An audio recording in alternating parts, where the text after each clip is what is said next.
человечков там? Зоя, сколько человечков? 15. 15, Рубен. 15 это уже хорошо. Значит, автоматически будет у нас такое закрытая лекция. Типа у нас это категоризируется так, да? Самые продвинутые, они приходят на закрытые лекции. Вот, сегодня у нас закрытая. Будем закрываться.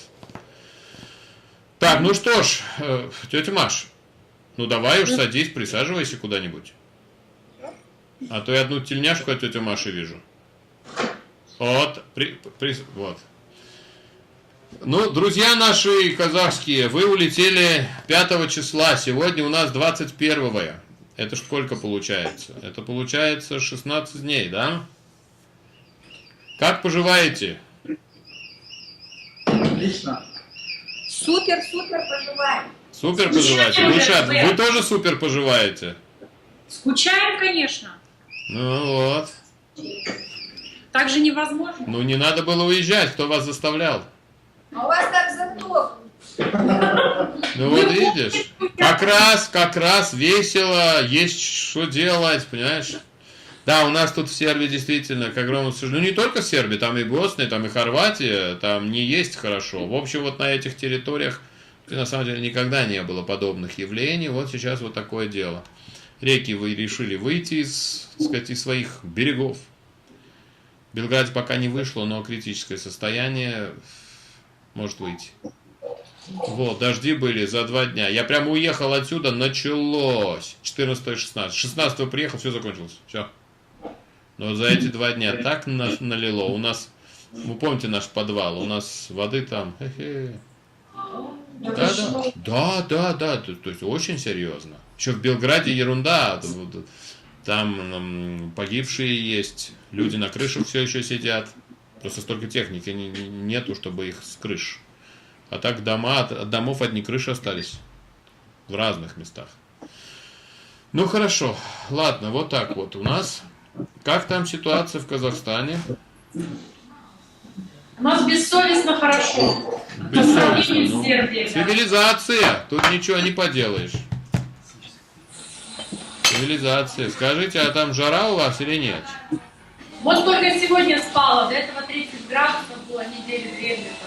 Да. А мне вот Желена с чайчиком пришла. Вот она машет своими граблями. Убежала. Привет. Привет. Привет. Сказала привет. Хорошо, Boys and Girls. Я там всех знаю, или у нас там новенькие есть? Есть новые. Ну-ка, руки поднимите, новенькие. Так, это кто у нас? Вот.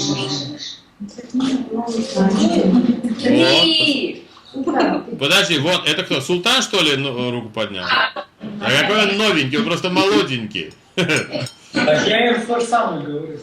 Хорошо, а кто еще? Вот молодая дама, лет 16-17, в середине, ручку поднимала. Ну я говорю, лет 16-17, извините, отсюда вот так видно, как будто вы старенькая, лет 16-17. А так вам сколько лет? 15. 16 моему сыну. Ну вот и прекрасно, хорошо. Вы у нас первый раз. Да. Через кого? Ну я вашу лекцию по YouTube смотрела. Через интернет. Через интернет. А, то есть не через кого, сама своим ходом. Да. Прекрасно. И вот мужчина был, тоже молоденький. Махмуд, А он к нам пришел. у меня супруга к вам ходит. Супруга. А вот она супруга. А супругу как зовут? Гульнора. Я знаю вас, да, Гульнор, потому что плохо видно отсюда. Вы видели? Да, видели. А, ну все. И вот мужа уговорила таки, да? Хорошо, ребят, ну давайте начнем. Давайте начнем. Во-первых, естественно, спасибо, что вы нашли время. У нас тоже должна была 16 числа состояться лекция. Какая-то тоже двинутая, забавная такая, но из-за вот... Щепки в сознании. Да. Здесь именно вот где тормоза, по которых мы не знаем. И, к сожалению, лекция не состоялась, но из-за этой ситуации, понимаешь, народ спасает своих родных, мы тут тоже какие-то определенную сумму, сказать, дали, ну не сумму, а Желена купила машину полную разной химии, этих памперсов я отвезла, потому что здесь у нас в спортивных центрах матери с детьми ужасное состояние, они их привезли. Радости было, фотографии было, сейчас собираем еще. Ну, помогать народу надо, естественно, людям. Так что лекции, к сожалению, не было, она будет позже. Ну и у вас будет тормоза в сознании такая лекция. Интересная будет, интересно, ребят.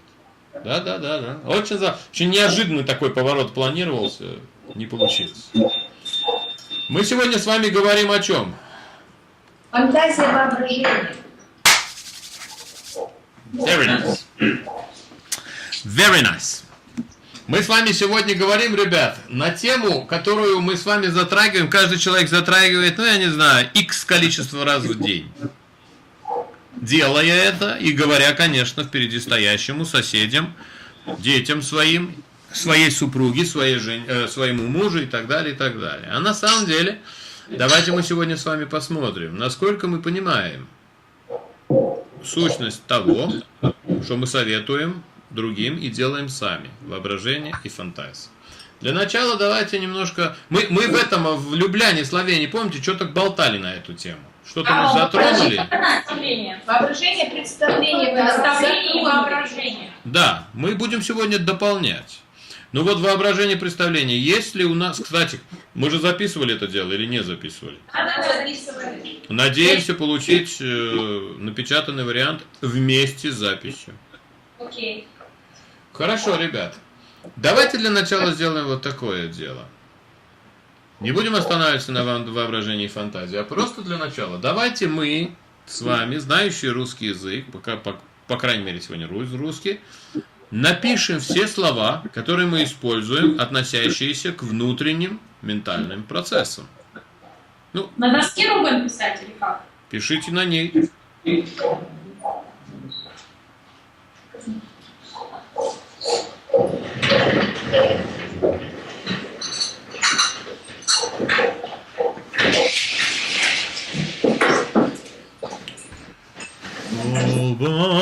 Я там что-то нашего Вадима не вижу. У Вадима сегодня какие-то важные гости прилетели, он дико извиняется, страшно страдает. Это Да. первый раз, когда он пропустил. Кошмар какой. Значит, любовь к гостям победила таки. Мы потом красочно ему распишем. Да. Заметно. Ну давайте, ребят. Давайте говорить и писать. Что у нас есть? Какие слова? Воображение. Да? Фантазия. Воображать. Давайте так. Воображать, фантазировать в таком варианте глагольном. Будем глагольствовать. Еще что? Думать. Какие еще внутренние ментальные процессы? Представлять. Представлять. Мечтать. Подразумевать. Придумывать, можно сказать? Конечно, конечно. Мы будем говорить все. Придумывать. Вдохновлять. Обдумывать. Желать. Что? Как? Желать. Нет. Желать это не ментальное состояние. Желать своеобразное состояние. Своеобразное, это даже не эмоциональное состояние. Мы не будем пока затрагивать, там это состояние. Это не эмоция и не ментальный процесс. Потом. Именно вот такие вот, скажем так. А если помнить? Помнить. Или вспоминать? Вспоминать. Очень. Помнить нет. Помнить это процесс записывания. Если мы говорим помни это, мы хотим сказать не забудь. Это мы сейчас анализируем. Вспоминать. Обманывать. Что скучно? Представлять. Представлять было, да. Мы представлять, что было. Давайте дальше.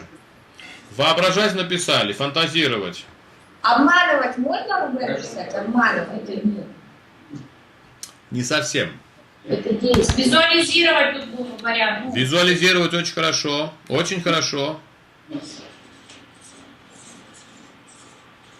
Фантазировать. Было фантазировать. Придумывать было? Да. Сочинять. Ну, то же самое. Сочинять, придумывать. Очень похоже. Сколько у нас там получилось? 11. 11. Смотрите, ребят, у нас есть 11 вариаций ментальных процессов. Ну, обманывать тоже можно сказать, но не будем идти в крайность, потому что такое обманывать тоже очень своеобразно. Тут мы ударимся в мораль. Что подразумевается под словом обманывать? Ты сказал человеку, что ты ему поможешь. Ты ему помог. И он, как результат твоей помощи, от счастья у него случился сердечный удар, и он умер. Помог ли ты ему? Обманул ли ты его? Ты же сказал, что ты ему поможешь. Под словом «поможешь» не подразумевалась его смерть от разрыва сердца. Помог ли ты ему? То есть обманул ли ты его? И тут мы в ступоре. На самом деле ты его не обманывал. То, что процесс так шел, это не значит, что его обманул. Поэтому обманывать я предлагаю пока отстранить. Вот смотрите, 11 вариаций, которые мы, люди, используем, по крайней мере, в своем лексиконе, естественно, понимая, что подразумевается под каждым из них. Не то, что подразумевается, какую функцию они исполняют. Давайте пойдем поштучно, попробуем. Что у нас первое? Первое у нас воображать. Супер. Кто может дать мне, нам, всем, объяснение, или definition, как сказать, definition, определение, да? Определение. Определение вот этому состоянию. Воображать. Что это такое?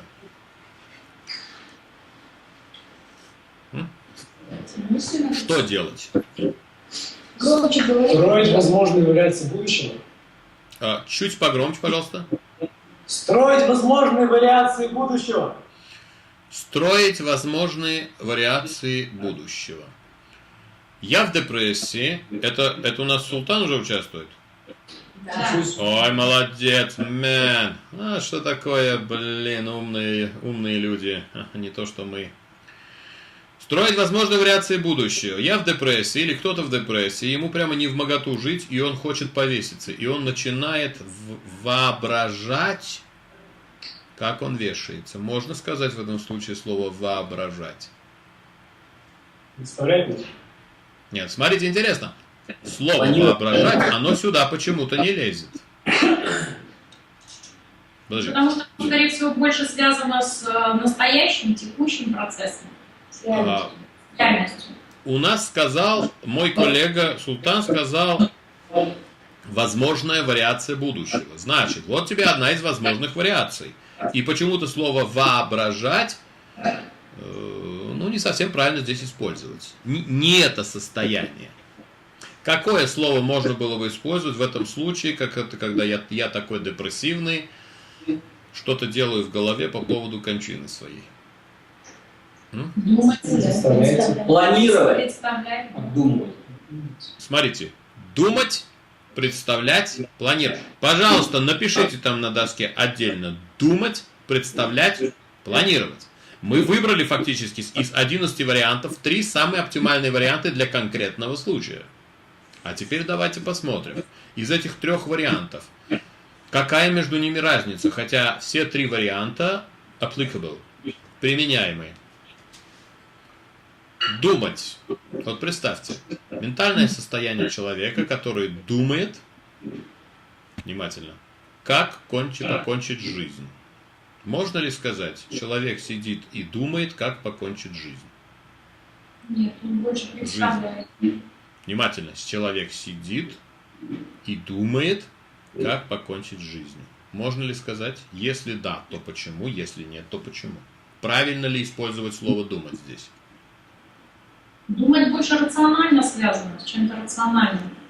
Нет, частично да, потому что думать о том, как покончить жизнь, это все равно, что размышлять, как это сделать. Нет, это уже... Любой Нет, мыслительный это уже... процесс, это можно назвать думать.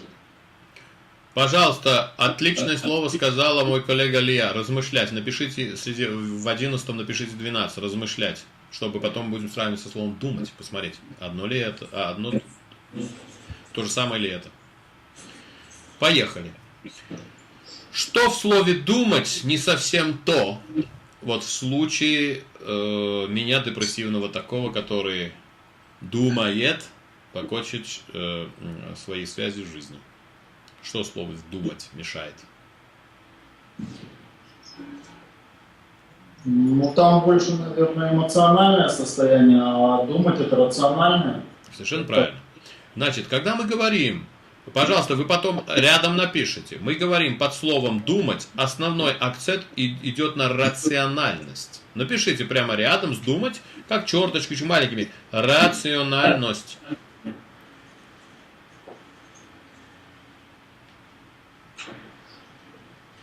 Мы сейчас очень интересно сделаем. Мы сейчас с вами, ребят, поймем, насколько неправильно мы используем, странно, вот эти свои же возможности. Правильно, со словом «думать» у нас есть проблема. Чересчур рационально это. Сам процесс. Я хочу... Ой, Зосик пришел. Ой. И сразу туда уперся. Зосик, я ваше правое ухо вижу интенсивно. Это приятно. Алло, алло. Так, значит, думать. Рациональность присутствует, тут что-то нам не хватает. Самоубийство требует больше искусства, эстетики. Какое же слово следующее было из трех? Представлять. Теперь скажите. Я в депрессии, полной такой, и я представляю, как я кончаю жизнь. Заканчиваю вопрос жизни. Можно ли сказать представлять? Можно. Но не совсем. Представлять, обычно люди представляют что-то более позитивные вещи. Да? Нет? Еще мнение? Нет. Нет, не то, что нет. Там есть элемент правильности. Есть элемент, скажем, подразумевания. Но что еще? Почему слово «представлять» не совсем... Оно может подойти, но чего-то там не хватает для качественного самоубийства. Но представлять это же к эмоциональному состоянию подходит, мне кажется. Можно ли сказать, что в слове «представлять» присутствует акцент рациональности или нет? Нет. Не всегда. Можно, да, действительно, что угодно представить. Какой же доминантный элемент присутствует в слове «представлять»? Секундочку. Здесь эмоция есть, рациональность тоже. Секундочку.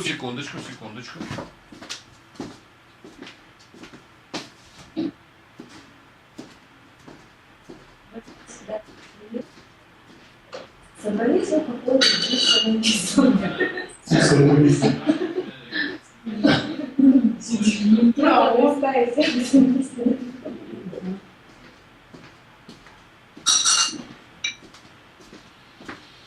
Значит, в слове «представлять» присутствует эмоция, эмоциональное состояние. Да. Можем ли мы сказать, что когда мы представляем, мы основываем свой ментальный процесс на эмоциональном состоянии, которое сами же и создали только что? Можно ли сказать, что чтобы нам представить, нам для начала нужно выработать, создать соответствующее эмоциональное состояние? Да или нет? Да. Да. Любопытно. Можно ли тогда сказать, что мы можем представлять... Нет, сейчас я правильно сформирую.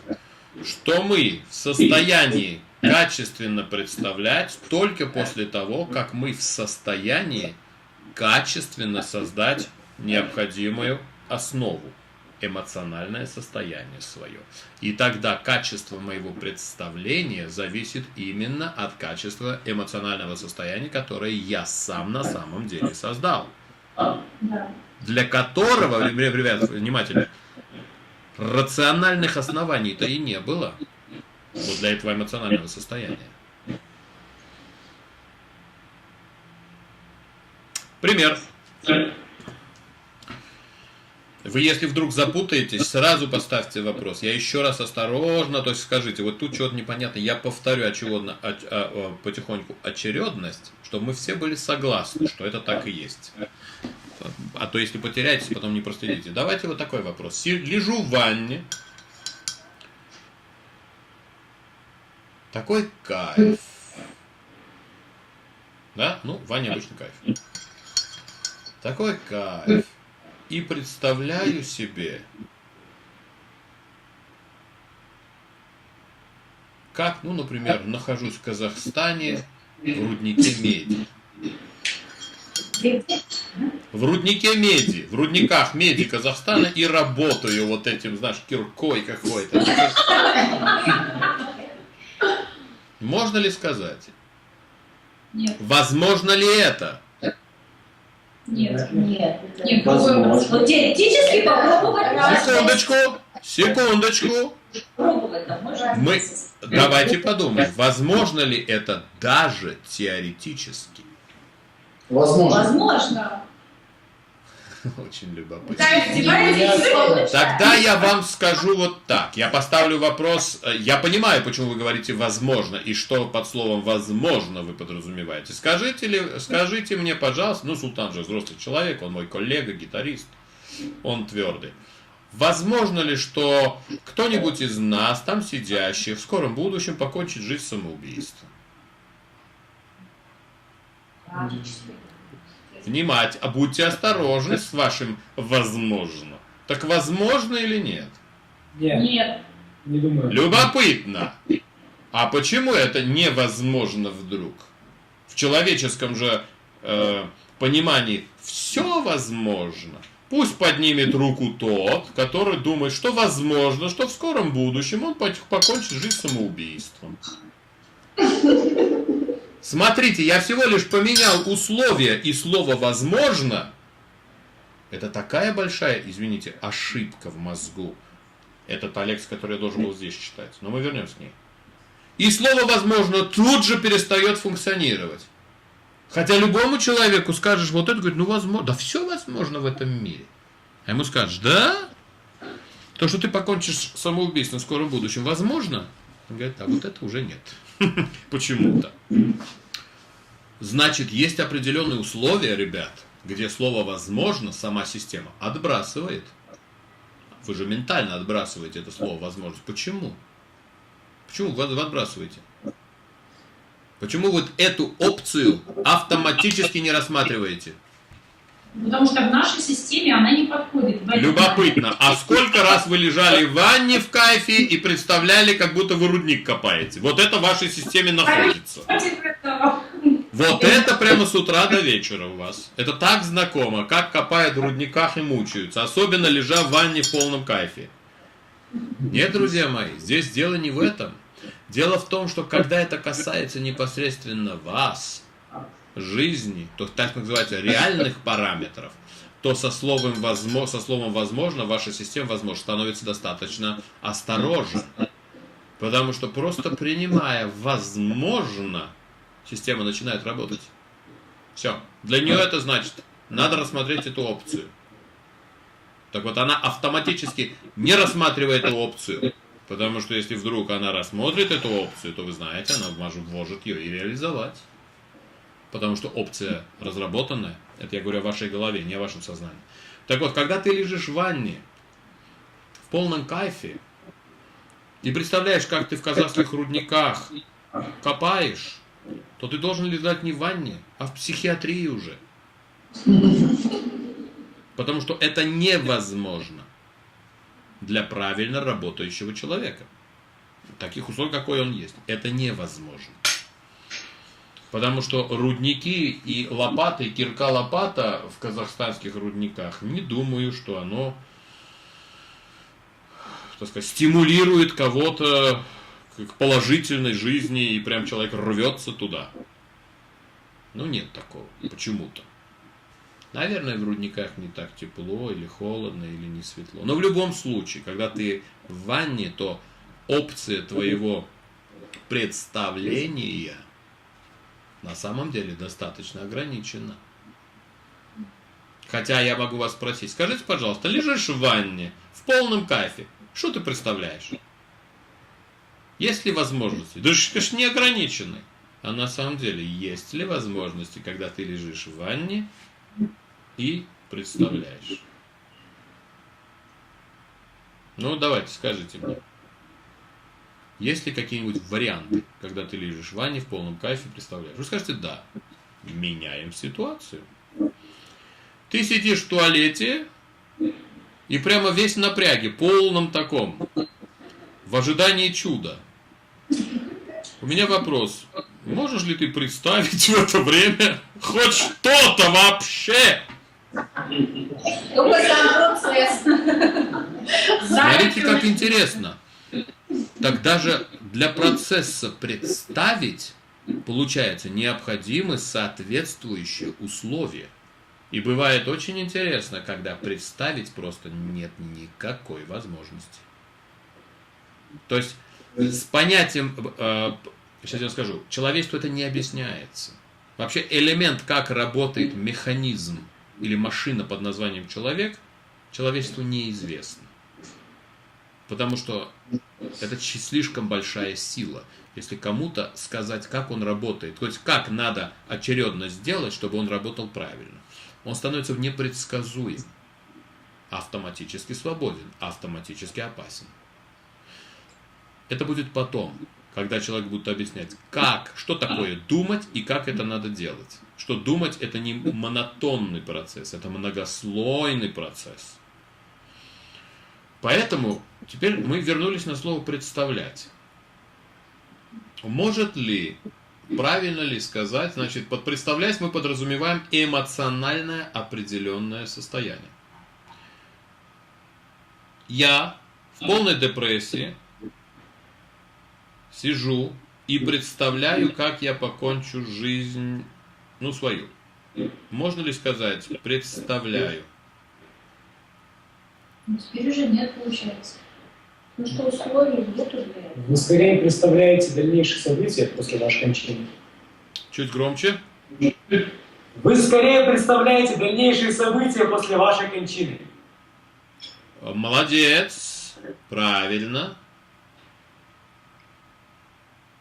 Предполагаю. Не совсем представляю. То есть элемент предполагать. Я не уверен, но возможно это так и есть.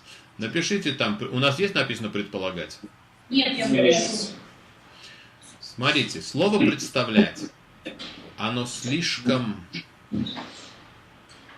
Для представлять изначальное состояние эмоциональной сформированности, причем достаточно важно, где время, обратите внимание, сейчас скажу, не играет особенную роль.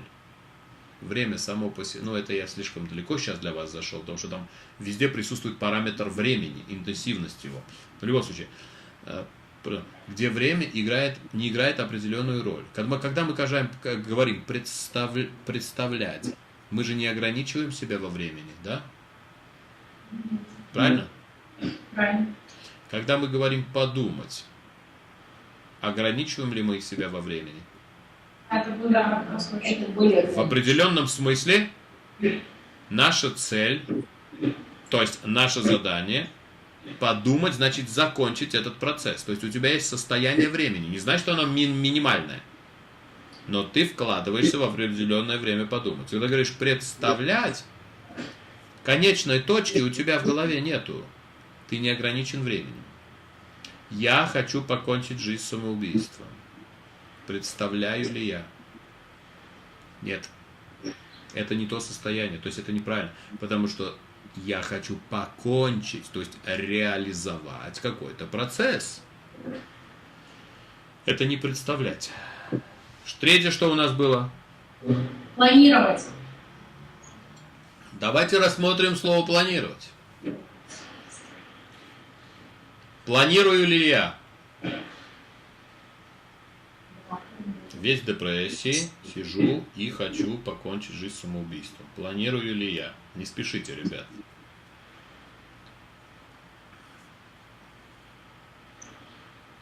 Планирование это тоже рациональная какая-то Покончить жизнь, это же тоже опять же с эмоциями связано больше. Там присутствует же элемент Там планирования. уже есть эмоции. Там изначально есть состояние депрессии, того, сего, меня бросили, я бля, ну, глупости всегда есть. В общем, эмоциональное состояние, слава богу, качественное. Но планирование ли это? И, может быть, присутствует элемент планирования. Не обязательно я запланировал, то есть я как инженер подошел. Но элемент планирования присутствует. Когда мы планируем, есть ли элемент рациональности? Да. Теперь посмотрите сюда. Когда мы говорим рациональность, мы сами, есть ли элемент правильности, Да. быстроты процесса, оптимального процесса, оптимизации? Подразумевается под словом рациональность, правильность, конкретность, скорость, качество самого процесса. Да, все. А теперь посмотрите сюда. Я планирую покончить жизнь самоубийством. Есть ли в моем элементе рациональности качество самого процесса? Нет, правильность здесь точно нет. Быстрота, оперативность, правильность и так далее. Есть ли или нет? Нет. Любопытно. Вот что не хватает у нас для слова планировать здесь. У нас не хватает параметров в этом конкретном случае, которые относятся к состоянию планировать. Это оптимизация шагов. Вот это есть планировать. А у меня здесь нету оптимизации шагов. Наоборот, я еще деоптимизирую шаги. Я растягиваю. Я же не так сейчас стану. Значит так, у меня там лекарство. Это я смешаю с этим. Очень хорошее качество.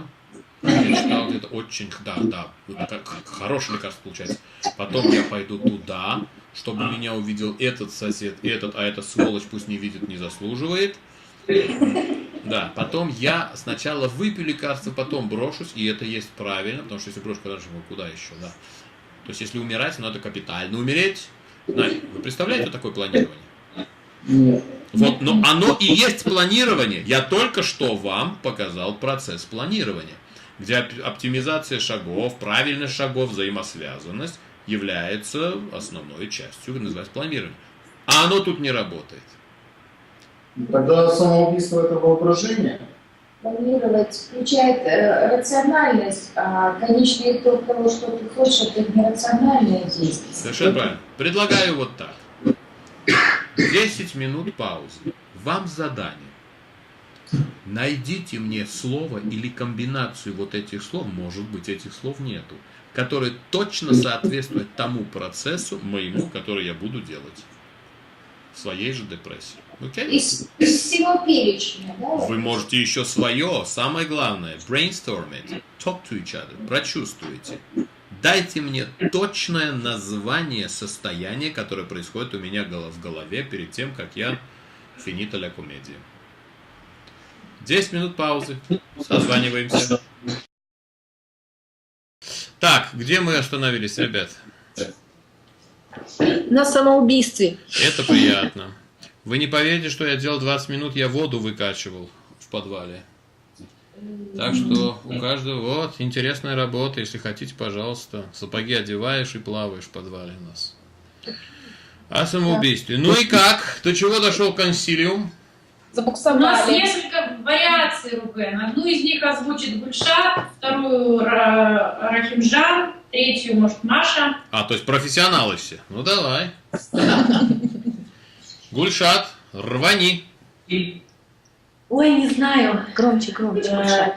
Версия в том, что, может быть, все эти глаголы, которые мы собрали, нельзя применить к намерению покончить жизнь самоубийством, потому что к депрессивному состоянию, возможно, они неприменимы.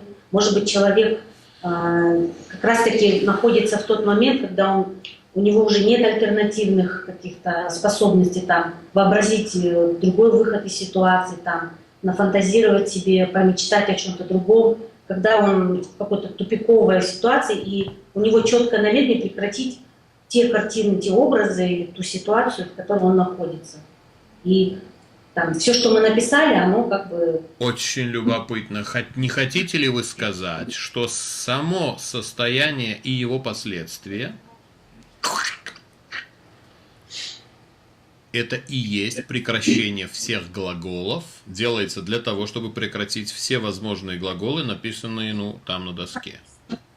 Ну, возможно, он является пленником определенного состояния, когда вот эти функции ему как бы недоступны. Вот если бы одна из них была бы доступна, он бы мыслительно создал бы выход из этой ситуации. Очень любопытно. Очень любопытно. Давайте посмотрим вот такой вариант. Я нахожусь в глубокой депрессии с элементами самоубийства, потому что я как-то рано пришел с работы домой и застал свою супругу не с одним, а с 3 мужчинами. И это привело меня в глубочайшую депрессию. Вы хотите сказать, что у меня в голове не работает воображение вот уже 2 недели, фантазия, которая вызывает уйму всякой всячины, то есть моя голова не работает, получается. Или как раз наоборот. Ну, если человек видит такую картину и приходит к идее самоубийства, это же путь идет, что он был он очень любил эту женщину, был в состоянии любви и увидел картину, когда эта любовь прекратилась. То есть он видел, что этой любви этой нет, когда она с другими мужчинами. И чтобы прекратить вот у себя это было, значит, все эти годы так, значит, этого ничего не было, ну и все, пошел я таблеточку и кирдык. То есть, а если бы он там хотел что-то доказать или там отстоять, он бы пошел бы, застрелил бы этих и сказал там этой женщине, что или наоборот, ее бы убил там. А он себя, то есть он на себе заканчивает какие-то там образы свои же. Чтобы она потом его жалела. Так значит, эти образы и существуют у него внутри. Обязательно. Возможно, Он перепад. же начинает думать, а как это было, сколько времени это длилось, Но а как это с ними, а как это со мной, на-на-на. Хорошо. Мы послушали одну опцию, Гульшат. Теперь кто нам выдаст другую опцию?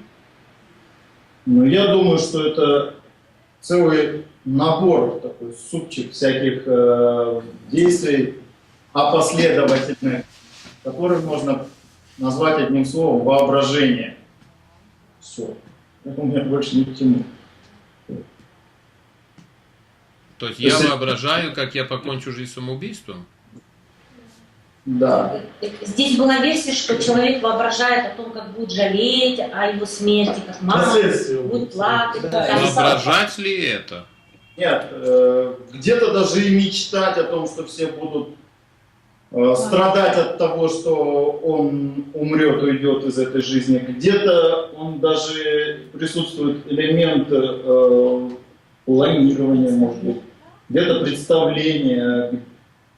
Но все это вместе, мне кажется, можно назвать одним воображением, и все это работает. Окей.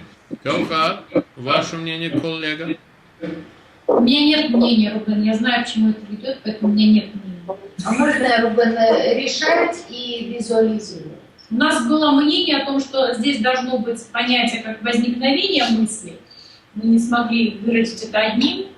Это процесс, то есть это не да. одно, да, что-то вот какое-то, а это процесс. То есть человек в какой-то состоянии, да, находясь, у него появляется сначала мысль о возможности выхода из какой-то конкретной ситуации. Поэтому мы выделили мысль приходит, да, и то есть или как идея, возникновение мысли или идея. После этого начинается вот эта вот работа. Идея. Да, идея. Я представляю приблизительно это так. Так, что там? Ага. О, идея. А не покончить ли мне жизнь самоубийством? И это так надо понимать по словам идея? Ну, в смысле, оно же как-то сначала появилось Да, в голове, возникло откуда-то вообще. Давайте представим немножко, видоизменим. Из-за внешних условий. Окей. Тетя Маша, вот представьте вы. Нет, вы не будете представлять. Представьте женщину,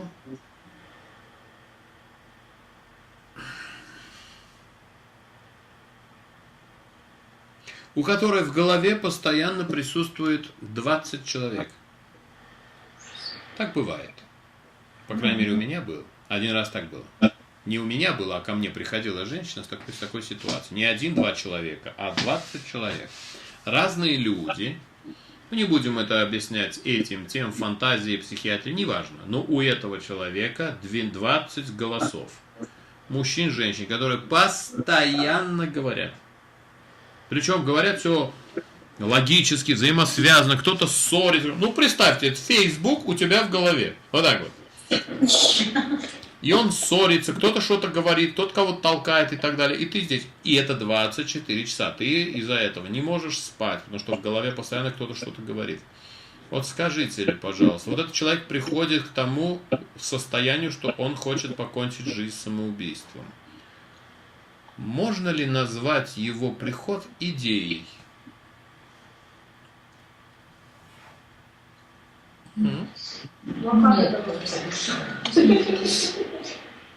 Мне кажется, что вся разница между воображающим самоубийцей и воображающим обычным человеком, то, что самоубийца мыслит, чтобы прекратить эти образы, чтобы они остались. А другой, он создает новые. Мыслит ли он? Самоубийца? Весь тормоз ваш, ребята, то, что вы не там используете слово «мыслить». Мыслит ли самоубийца? И если да, то объясните мне, почувствуйте, что вы подразумеваете под словом «мыслить». Принимать рациональные, правильные, наверное, решения. Что подразумевается под словом «мыслить»? Производить мысли. Творить. Мысли же могут быть деструктивными. Скажите, пожалуйста, вот сейчас вы что-то делаете в голове. Можно ли сказать, что вы мыслите? Вы хотите найти какое-то правильное решение, форму, что-то. Можно ли сказать, что то, что у вас в голове творится, есть мыслить? Да. Да. Мыслите ли вы? Тогда ответьте мне. Мы пытаемся. Мы не слушали эту лекцию, Бен. Мыслите ли вы? Вы скажете да. Я поменяю вопрос. Вы ли мыслите? Насколько вы лично участвуете в процессе, который называется мыслить? И как вы контролируете этот процесс? Если вы не знаете, к чему это вообще приведет. Но результат-то вам неизвестен. Тогда получается, когда мы говорим мыслить, как можно делать что-то, не зная вообще, не имея представления, к какому результату это приведет. Получается, что-то творится, а ты всего лишь сидишь и ждешь, когда оно закончится. Можно это назвать, да, во мне происходит процесс, который можно сказать мысление. Но насколько ты участвуешь в этом процессе? Сам, сознательно. Не особо много. А? Не особо много. Мысли как поток текут, а там уже ловишь нужно. Не слышу, громче. Мысли как поток идут через голову, а ты сам уже не сам мыслишь, то есть это происходит как действие. Ты ловишь нужные точки мысли, идеи. Ловишь. Тетя Маша, давайте вы мне камеру как-то повернули не туда что-то, потому что я пол султана вижу. Да, нормально. Или... Вы так лучше? Нет, вы как-то по-другому. А Гаухар куда-то у меня пересела, совершенно непонятно, как она туда... Нет, сделайте мне так, чтобы я видел всех. Дайте назад, еще подальше. Есть место? Нет, поверните на султана. Султан. Вот так лучше. Вот так лучше. Вот Всё. так вот. Хорошо. Гаухар я знаю наизусть, не надо. Все, сейчас вижу. Теперь давайте, продолжаем разговор. Хорошо, ну давай сюда поближе. Скажите, пожалуйста, Он стесняется, поэтому тихо. Я кто, очень стесняюсь. кто стесняется? Я пытаюсь выделиться даже. Так, вот теперь немножко на ту сторону. Бабушка, поближе. На Гаухаровую сторону дайте, тетя Маша. Вот, много, много, много. Назад, назад, еще, еще.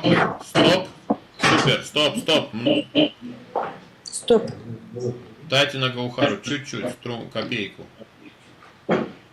Я вот так. Стоп. Хорошо. Давайте подумаем, ребят. Человек-самоубийца приходит, почти пришел к этому. Еще не пришел, но идет. Мыслит ли он? Нет. Нет. Да. Он ли мыслит? Вот где загадка. Ответ. Мыслит ли он? Да. Он ли мыслит? Вот тут что-то есть. И тогда вы поймете, почему все происходит так, как оно происходит. То есть откуда-то у него появляется эта идея, Извне поступают всякие откуда? Ну, в фильме. Имеет значение. Она всегда оттуда. факторы, которые не только... Давайте сделаем так. Ребят, я слышал, что у всех у вас есть печень. Ну, мне так сказали.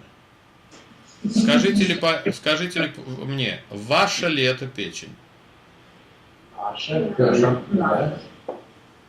Вы ли ее контролируете? Нашу систему Рубен контролирует. Вот это интересно. Вы говорите наша, то есть печень моя. Но моя ли печень? Под словом «моя» подразумевается, вы понимаете, контроль, менеджмент организации, причем зная, как она должна работать завтра, послезавтра. Естественно, никакого контакта с вашей собственной печенью у вас нет. Ну да, давайте, поразговаривайте с ней, скажите, чтобы она остановила свою работу. Раз она ваша. А оно, оказывается, нет. Да, она находится в вас. Но сознательного доступа, то, что подразумевается в человеческом понимании «я», у вас никакого нет. Получается, печень внутри работает правильно, согласно моментальной ситуации вас самих, как биологическое существо. Но доступа к этой печени у вас нет, сознательного. Все, что вы можете сделать, это повеситься. Нет, иногда печень сигнализирует, там, я болею, мне плохо, ее начинаем лечить. И система начинает лечить не сознание. Сознание только. Очень любопытно. По-вашему, получается, что когда вы начинаете так называемо лечить, то вы точно лечите. Вы уверены, что это абсолютно естественный, обратите внимание, естественный, правильный биологический процесс. То, что природа, но она просто не знает, что она вытворяет. И то, что болезнь, так называемая, или нарушение, это не есть природное естественное состояние. Просто вот с дуру все происходит. Это вас обманули. Вы знаете, смерть не является болезнью. Это не есть болезнь. Это очень здоровое состояние, просто не совсем живое. Но это не есть болезнь. Моральный концепт человечества, я не говорю, это правильно или нет, но моральный концепт человечества, что оценивать после чего и что правильно и что нет, оно очень субъективное. На самом деле достаточно инвалидное, примитивное. Поэтому даже вот эти 11 слов, которые у нас есть, которые мы типа знаем все, что у нас происходит в голове, если начинаешь разбираться, не настолько уж они и полноценные. Всегда чего-то не хватает. Вон, хочу жизнь покончить самоубийством, даже не знаю, как это делается. Слова нет такого. Придумать не получается, думать не получается, воображать, фантазировать, вообще времени нету, хочется прямо уйти уже отсюда. Ничего не получается. И система начинает сама выбирать методы, ребят, сама. И то, что мне кажется, что я хочу отравиться от таблеток, потому что у меня большая симпатия к круглым формам. Вы знаете, как я люблю круглые формы? Оно так не работает. Система сама выбирает, как печень. потому что надоел ты ей уже. Вы не поверите, да, он же задолбал со своим сознанием и постоянными истерическими всплесками. Потому что для твоей печени, вы знаете, не совсем важно, со сколькими мужчинами спит твоя жена. Для нее совсем другое задание. То же самое сердце, то же самое уши, глаза. Они не понимают твоих моральных, непонятно каких истерик. Они не знают. И вдруг начинаются какие-то истерики. Сознание. Истерики сознания, ребят. Не значит правильно или неправильно, мы не знаем. Но начинаются какие-то внутренние истерики. И эти истерики продолжаются. Постоянно сознание, которое очень слабенькое. Вот зациклилось, и оно постоянно крутит. Она заставляет систему думать, передумывать, обдумывать, додумывать, воображать, сомневаться. День, два, три. Причем непонятно какую тему, ребят. Ах, вот она. Значит, всю, как правильно сказать, она всю вот это вот 15 лет, это все был обман. А я дурак, ой, а как я вот, когда вот я ей, она мне сказала, а я в это поверил, вот если бы я не поверил, то тогда бы. А в это время и печень, и сердце, блин, сидят и ждут. Смотрят туда. Одна другая говорит, ты понимаешь этого идиота? Он говорит, да нет вообще-то. Сердце говорит, я что-то прыгаю от истерии, я просто как дура прыгаю туда-сюда. Печень говорит, ты на меня посмотри. Ты знаешь, что творится? Фильтрировать не могу, как в былые годы. Почки там орут, говорит, ему уже писать надо, а он истерит. Они все соберутся и говорят, ребят, так жить нельзя. Да, это не дело. Давайте уж мы отсюда смотаемся, а? Хоть нормально умрем, как белые люди уйдем отсюда. Мозг, ты с нами? Мозг говорит, да побыстрее уже, я не знаю, что там, вы смотрите, что у меня творится. Это же параллельно 18 кино, сериалы ведут постоянно, говорит. И я должен тут сидеть и выдумывать эти сериалы. Говорит, меня же жалко. Сердце говорит, исключительно в интересах освобождения мозга от всего этого я вырубаюсь. И оно вырубится. Так кто в этом виноват? Жена, что ли? Которая на самом деле кайф получала просто. Кто виноват? Не то, что вина, может там вины вообще нет. Может быть оно так и работает, ребят. И то, что человек воображает, как он умрет, на самом деле уже не воображает. Как раз он навоображал уже. Поэтому и хочется умереть. Надодумал. Не надодумал, насомневался уже без... Страшно. Блин, из всего этого понимаешь, что то, что жена переспала с 3 мужиками, было самое умное. Хоть конкретно ясно начало, конец, кайф получила и все. А это ужас какой-то. Этому повеситься надо было раньше.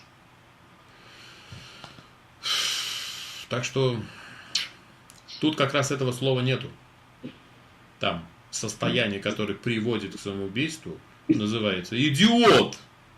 Мы долго думали. Ребята, вот интересно, знаете почему так? Потому что на самом деле вы думаете, то есть вы постоянно делаете процесс один и тот же. Вы не используете разные процессы. Не удивляйтесь, это нормально. Там 11 слов есть. Но в этих 11 словах, если мы посмотрим, какая между ними разница, а мы начали это делать, да, разница есть. Но насколько мы сами понимаем, какой процесс, когда надо включать. И когда мы очень часто путаем эти процессы. Хотя бы только потому, что у нас есть желание или нетерпение. И мы, потому что есть нетерпение, врубаем процесс, который не работает с этим. Там нужен тайминг. Параметр времени важен для него. Давайте продолжим. Воображение. Скажите, пожалуйста, вот сижу я и воображаю Воображение ли это, я хочу спросить, ситуация. Сижу, что-то у меня в голове происходит, и я вижу себя, ну, например, как я стал большим ученым, которого признал весь мир, вот, и как мне от этого полные штаны кайф, и как мне приносят, передо мной кланяются другие большие ученые, как приносят там груду дипломов и так далее. Нобелевскую обязательно надо получить, естественно. Вот. Воображаю ли я? Если нет, то что я делаю? Как можно описать вот этот внутренний процесс? Представляю. Мечтаю. Фантазирую. Фантазирую ли? Воображаю ли? Представляю ли? Фантазия. Мечтаете? Ну, представляю. Мечтаю. Вот любопытно. Какая разница между мечтать и фантазировать? А там есть разница. Вот в этом конкретном случае что я делаю? Я мечтаю или я фантазирую? Фантазируйте. Опишите, почему вы не выбираете мечтать, как сказал мой коллега. Почему мечтать не совсем здесь адекватно? Что в мечтать есть? Там планирую. Мечта более Как это, избыточная, да. чем фантазировать. В мечте, вы правильно, есть элемент естественности, приближенной к реальности. Элемент. Там нет временного параметра. Все правильно. То там есть элемент рациональности. То есть, если же я мечтаю, внимательно, я мечтаю летать, можно ли сказать, я мечтаю летать? Нет, Фантазирую. Или воображаю. Но опять же, как летать? Самостоятельно, крыльями или... Да, именно, да, граблями своими. Это можно Я только летаю в нафантазировать. своих фантазиях, можно сказать. Скажите, пожалуйста, я мечтаю летать, мы подразумеваем, что это есть фантазия. Что бы было, если бы, или что бывает, если вот эта фантазия была бы не фантазией, а мечтанием именно? Этого обязательно достигнем. Как? По крайней мере, Думали, появились бы мысли, каким Да, как образом это сделать? реализовать, независимо от того, какой был. Я мечтаю летать. Может привести к тому, что я открою окно и полетаю. Если мечта будет очень сильно, если процесс, который называют мечтать, будет действительно таким сильным. Это бывает. И летают. Я же мечтал летать, я же полетал. Ну, недолго, но я полетал. Поэтому здесь, наверное, правильно, мы когда говорим даже «я мечтаю», на самом деле я не мечтаю. Я желал бы, то есть я фантазирую. Значит, когда мы говорим фантазировать, элемент реальности не присутствует. Когда мы говорим «я мечтаю», там есть элемент реальности. И если интенсивность самого мечтания процесса усилится, не значит, это плохо или хорошо, то эта реальность, возможно, тоже увеличивается. И я начинаю верить именно в эту реальность. То есть, когда говорит «верь в свою мечту», переводится так.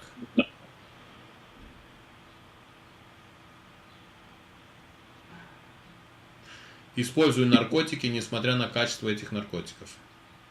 Приблизительно. Мы-то понимаем, что мы говорим, когда говорим человеку «верь в свою мечту». Но если рассмотреть, насколько правильно это выражение. Я мечтаю летать. Верь в свою мечту. Вот, веря в свою мечту, я открываю окно и летаю. Но вера слишком большая, и мечта тоже не маленькая была. Как надо правильно сказать человеку мечтающему, чтобы по смыслу было? Верь в свою мечту. Мечтай сильнее. Делай нужно для своей мечты. Мечтай сильней?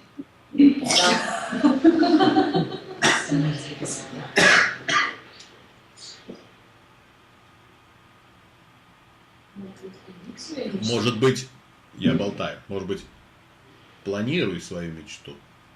Да, абсурдно звучит пока. Но если рассмотреть подетальней.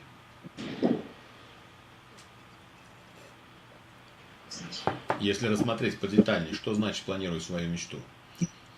Значит, увеличь элемент рациональности и внеси фактор времени. Ну, естественно, организации. И тогда мечта исполнится. Планируй свою мечту. Перевожу. Летать граблями ты не сможешь. Но, может быть, ты на грабли добавишь еще что-то. Верь в свою мечту не подразумевает это. Согласны, не согласны? Да. Видишь, как интересно. Смотри, мы своих детей учим. Верь в свою мечту. На самом деле, именно этого не надо делать. Потому что мы еще тут масло в огонь добавляем. Оно начинает гореть. Да, от этого тепло больше. Но нужно ли такое тепло именно сейчас? Или оно должно потихоньку увеличиваться? Смотрите, как интересно. Когда мы говорим мечта, у нас же нет фактора времени.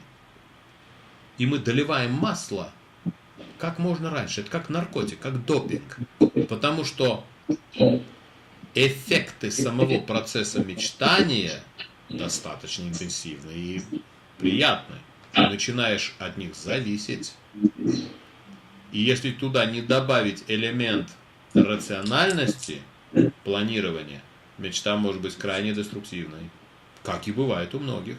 Я извиняюсь, все мечтают стать, те, которые играют в теннис, чемпионом мира по большому теннису.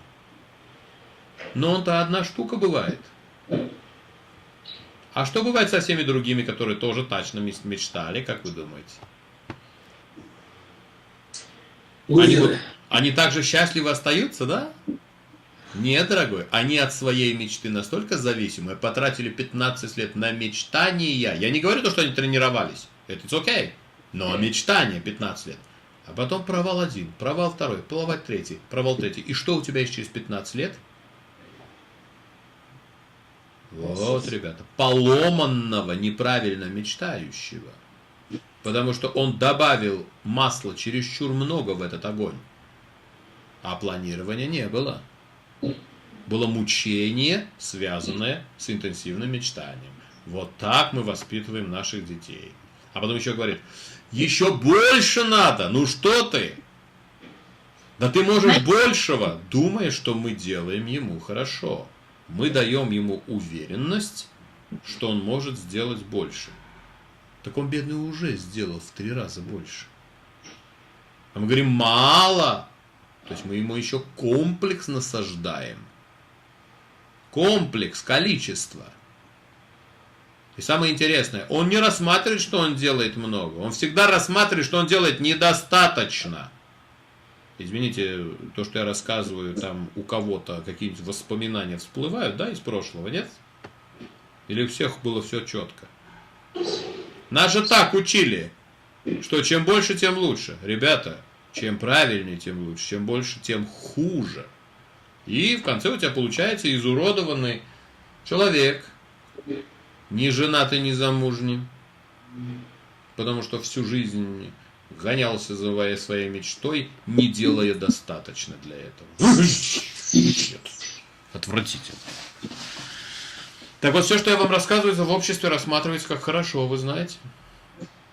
Потому что общество даже не знает, как надо вот с этим делом обращаться. Насколько осторожно, насколько, чтобы дать... Не в смысле невозможно. Всего можно достичь, как раз когда знаешь, когда и что. И очередность. Точно, без проблем. Да. И чемпионом по теннису можешь стать. Но проблем. Но истерись-то зачем?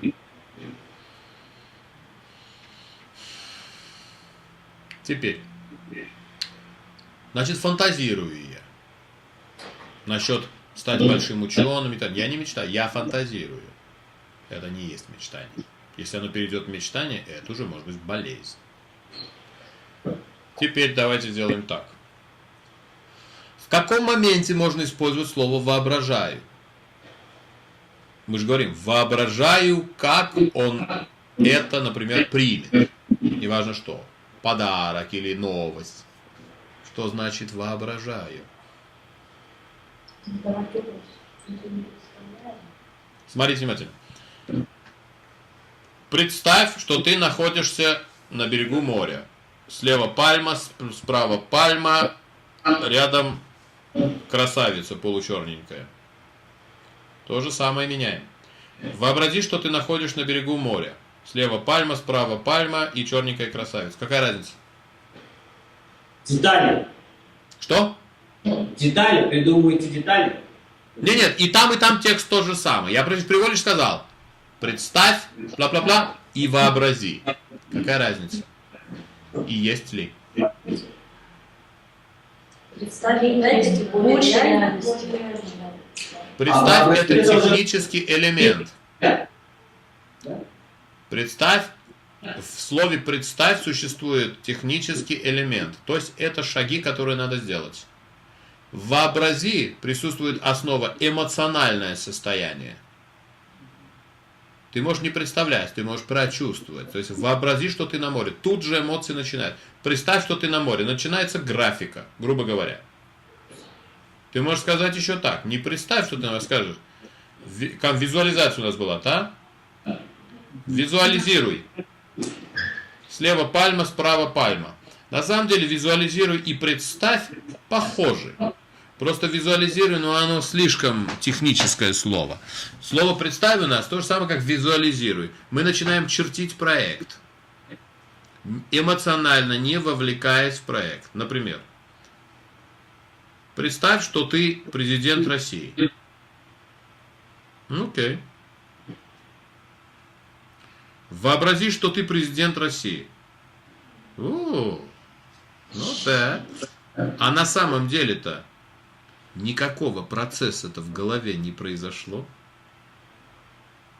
Одно дело, представь, лево пальма, направо пальма и чувиха черная. Представь, что ты президент России. Там параметров-то нету. Который находится в черной машине, находя... Вот я уже даю параметры. Представь, что ты президент России.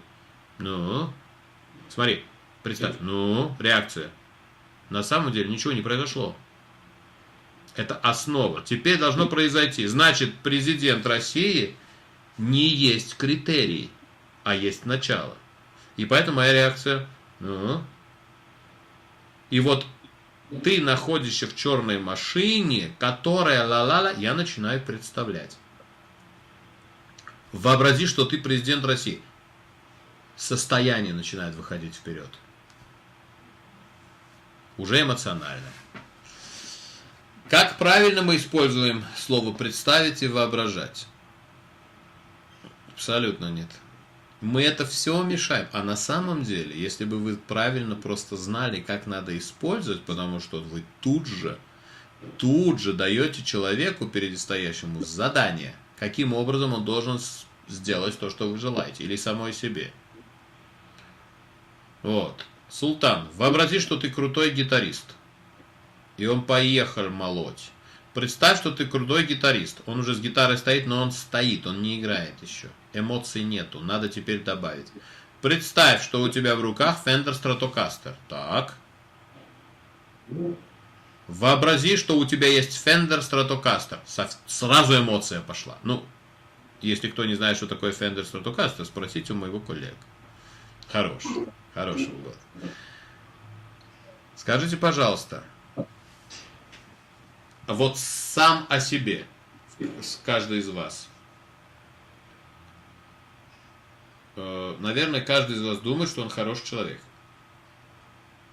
Или есть тот, который думает, что он плохой? Ага. Смотрите, как я сказал. Наверное, каждый про себя думает, что он хороший человек. Правильно ли я выразился вот здесь, используя слово «думать»? Представляет. Воображает. Считает. Считает. Вот представляет, воображает, можно сказать, считает. Вот почему вот появилось какое-то слово «считает»? Можно вернуться с назад? Нюанс маленький. Еще раз скажи. Нюанс маленький. Какой? Вы сказали, что я представил то, что я крутой гитарист. Но проблема в том, что я представил, как я играю мега крутое соло. Я не слышу, потому что собака лает. Вы сказали представить, что я крутой гитарист. Ну, Но я представил не сам факт, что я крутой гитарист, а то, как я играю крутое соло, например. ну, я тебе скажу. Во-первых, прошло X количество времени, у тебя представление пошло дальше, само по себе. Я сейчас так сказал. Да. Но изначальный твой процесс в башке не было, как ты играешь соло. Оно появилось потом. Хотя я такого задания не давал. Тогда я тебе скажу так. Представь, что ты крутой гитарист, но у тебя оторваны руки. И ты застрял. И башка твоя застряла.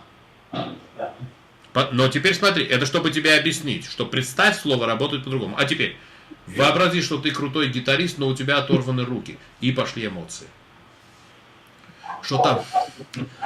А когда говоришь, представь, что ты... И зависло. Если ты прочувствуешь, что увидишь. Вот представь, есть элемент технический. Вообразить, есть элемент эмоциональный. Может быть, неприятный, но он есть. Вот слово «считать».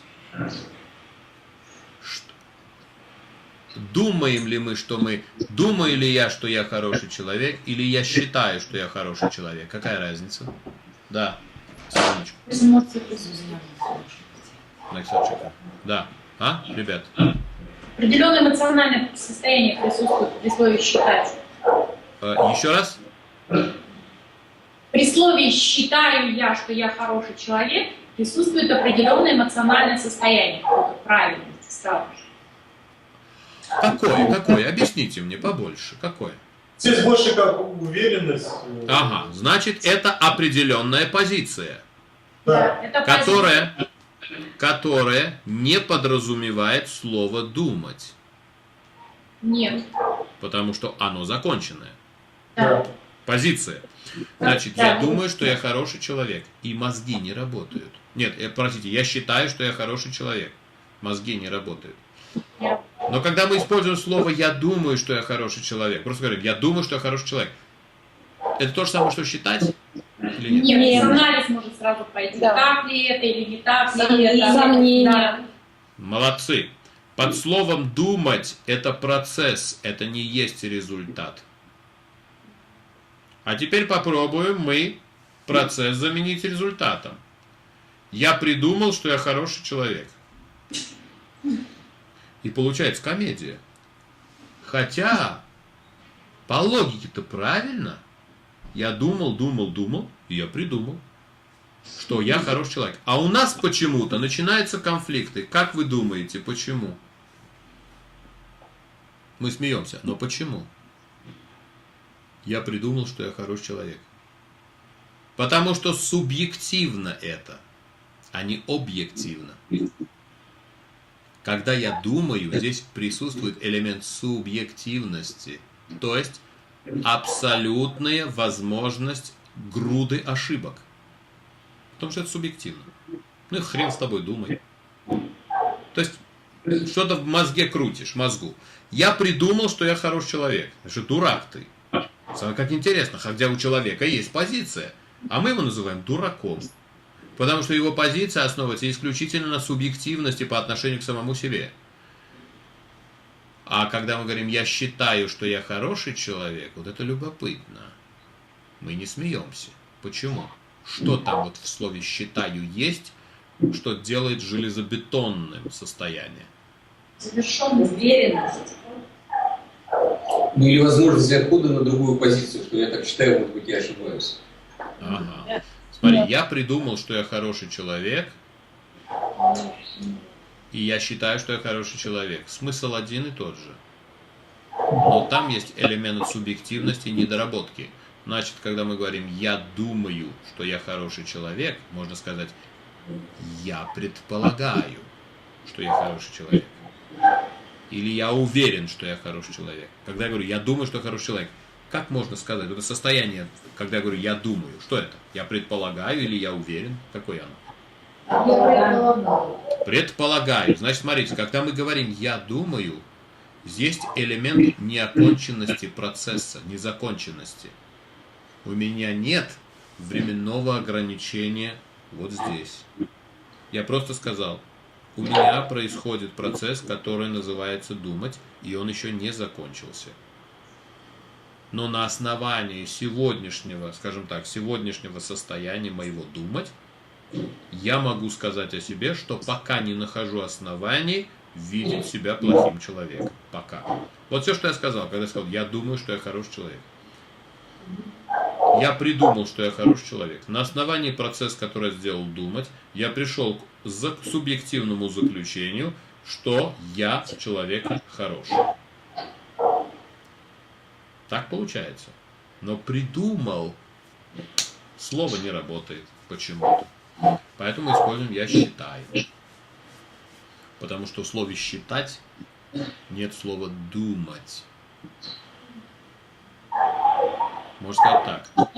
Я подумал, и я считаю, что я хороший человек.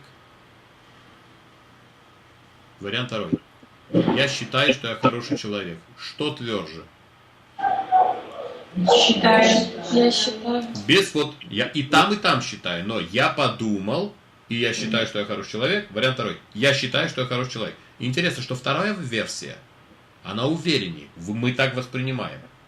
В первой версии, вот первая часть, я подумал, ничего плохого не сказал, и я считаю, что хорошо. Но вот именно в этом процессе подумал, находится то, что начинает вызывать у нас сомнения. Потому что одноразовость какая-то есть. Да потому что слово «подумал» и сам процесс «подумать» не подразумевает под собой никакого качества. Под словом «думать» у нас не подразумевается качество, ребят. Это просто взял ложку и крутил в кастрюльке. Да, что-то ты сваришь. Но ложку ты взял свою и крутил так, как тебе вздумалось крутить. Понимаешь? То есть от тебя зависит, какую ложку ты возьмешь и как ли в кастрюльке будешь крутить. Это же не есть правильность. Это есть субъективность. Поэтому как, ребят, смотрите, как сделан продукт, нельзя показывать. Его надо показывать в конечном варианте. Это мы когда продавали яхты, когда я в яхтах был. Люди, которые нас покупали яхты готовые, которые блестели. Но если бы вы видели, как они делались, ребят, я-то вижу, ужас. Ужас. Это все ходилось ногами по чертежам, это все какие-то винтики не туда сделанные. Это есть процесс думать. А вот то уже процесс уверенности. Вопросы есть пока?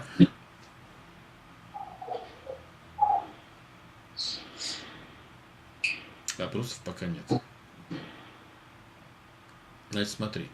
Когда мы говорим слово «воображать», давайте посмотрим, есть ли элемент времени. Воображать. Нет. В воображении у нас присутствует полная свобода от пространства и времени. Мы ничем не ограничены.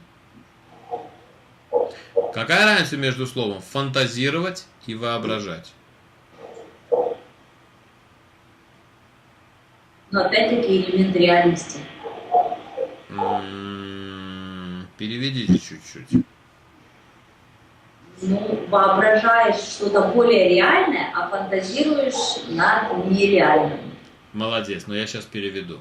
Когда мы воображаем, здесь присутствует наша личность. Она в основном занимает основное место. Не значит, что я воображаю только о себе. Но даже в процессе воображения, когда я всего лишь как зритель, основной акцент на мне, на любимом.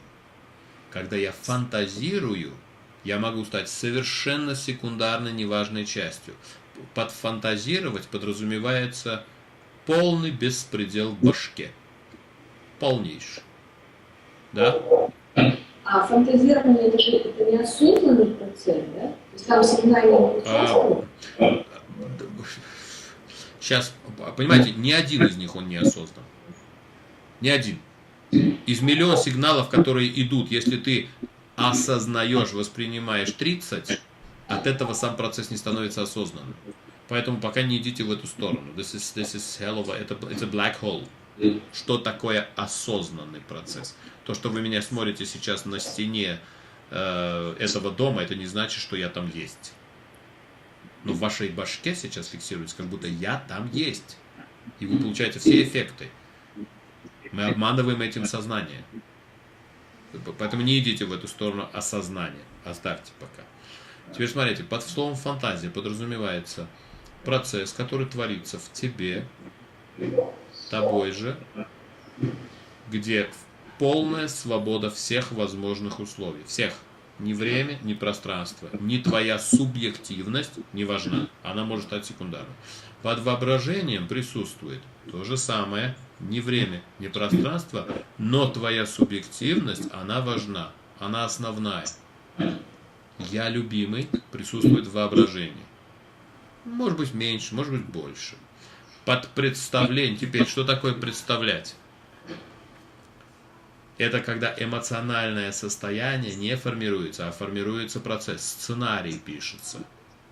Самое главное сценарий написать. А в воображении не сценарий пишется, сразу пишется кино. А в фантазии пишется возможное любое кино, любое причем. Это я буду писать потом, в книге, когда придет время. Думать есть процесс, подразумевающий груду ошибок, потому что он абсолютно субъективен. Предполагать – это сомневаться в качестве своего думать. То есть, мое думать не дает мне основания считать. Мое думать дает мне основание предполагать, что, возможно, это так и есть. Очень такое флексибильное состояние, где можно варьировать. Как только ты сказал, что ты считаешь, это воспринимается как законченный процесс. Ты потом не можешь поменять то, что ты посчитал. А когда ты предполагаешь, это значит и так, и сяк, и так можно, и так, а можно вообще никак. Самое интересное, что слово «предполагать», я предполагаю, рассматривается в обществе как мнение. Это вообще идиотизм. Вот человек говорит, вы знаете, я предполагаю, что тарелка может быть и квадратной. Сказал ли я то, что я уверен, что есть квадратные тарелки? Нет. Что я сказал вообще? Может быть, а может не быть. Так что же я сказал вообще? Я ничего не сказал, ребят. А у нас воспринимается, ну, интересное предположение. Значит, тарелки могут быть квадратные, как будто я выразил мнение. То есть определенную свою позицию. Самое интересное, общество так воспринимает. Человек перед тобой твое предположение воспринимает как законченную форму. И он начинает думать о квадратной тарелке. Почему-то. Если ты скажешь, хотя вы знаете, в то же самое время очень возможно, я опять же предполагаю, что есть 9,5-угольные тарелки. Я говорю, а что это такое? Вы знаете, вот 9 углов, а последний угол очень острый. И он говорит, а как это острый? Значит, идиот начинает думать. Ну вот почему-то мне кажется, смотрите, я не говорю, что я так думаю, что вот эта острота, она придаст этой тарелке какую-то функциональность. И это, ну, слушай, завис, блин. Функциональность тарелки, дети. А почему вы так думаете? Да не думаю, я предполагаю. Значит, один идиот разговаривает с другим, называется это. Но самое интересное, что у них происходит разговор почему-то. Здесь нет ни мнения определенного, понимаешь, ни считать, ни позиций. Здесь есть просто болтовня. Я предполагаю.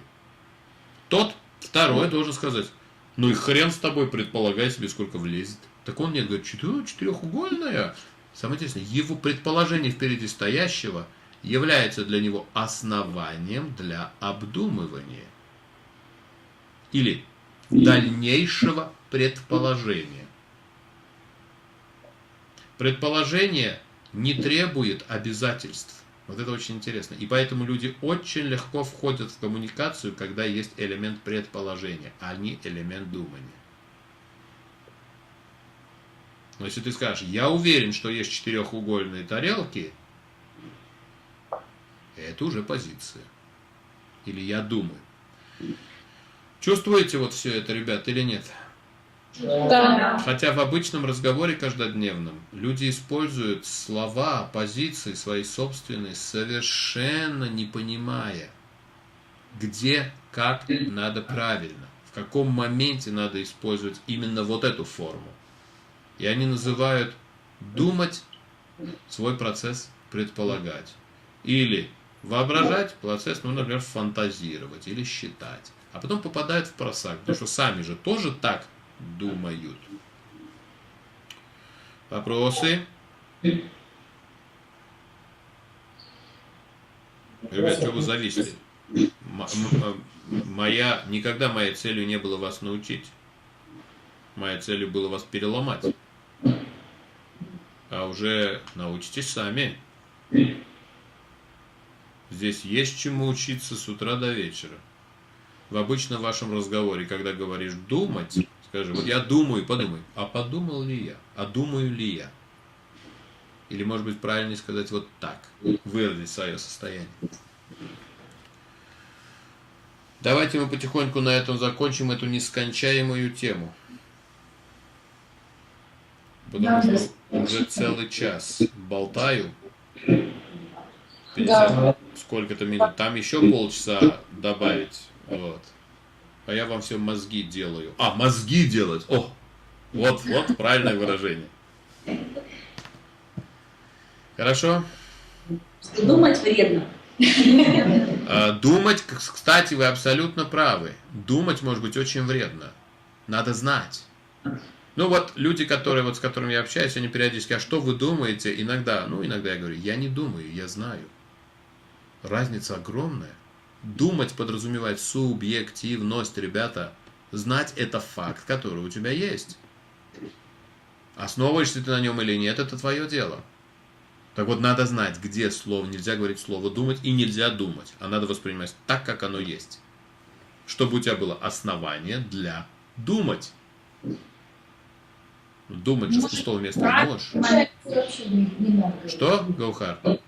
Мы же всегда, когда используем слово «думать», мы всегда в поиске каких-то правильных решений. А тут, получается, просто основываешься на одном из решений, и вне зависимости, насколько оно эффективно или неэффективно, ты строишь дальше. Я вам скажу вот так. Представьте художника. И у него есть... И хорошему художнику или плохому художнику дали 2 цвета. Не 2, 4 цвета. Синий, желтый, красный и коричневый, например. Плохому художнику. Сделает ли плохой художник, бездарный человек, хорошую картину? Нет, конечно. Нет. Теперь представьте, плохому художнику дали 2 цвета. Красный и синий. Как вы думаете, в состоянии он из этого сделать картину? Уже нет. Да. Из 2 цветов. Без проблем. Вот это и есть слово «думать», когда ты берешь факт, где сам факт вполне достаточен как материал, чтобы из этого рисовать картину. Вот сама картина, как ты делаешь, думать. И есть качество, которое приведет к определенному результату. Вот так вот. А не основание, которое ты берешь. Алло. Алло. Я что-то поняла. Наджан. В 10:25. Да, увидимся. Давай. Да. Я говорю, вот процесс думать, ребят, это и есть процесс, когда художник, представьте, художник рисует свою картину. Количество красок, которое у него есть, не говорят о качестве процесса, как он это делает. И поэтому, когда ты говоришь «я знаю», это уже определенное зафиксированное состояние, которое у тебя есть, на основании которого ты будешь думать. Это краски. Сомневаться в красках не надо. Ты их просто испортишь. Даже самую невзрачную, коричневую, в комбинации с желтой, можно сделать картину. Своеобразную, интересную, но ее можно сделать. И, может быть, это будет очень интересная картина, гениальная. Ну, как «Квадрат Малевича». Ну, потому что она появилась в правильное время, в правильной форме. Только поэтому называется гениальной. А не потому, что там Малевич круто нарисовал. Он просто нарисовал точно то, что надо. Вот и все. Ребята, на этой оптимистичной ноте «Квадрата Малевича» закончим сегодняшний наш разговор. Хорошо? Спасибо. Я желаю вам всем всего. Спасибо большое. Ну все, пока. Пока всем.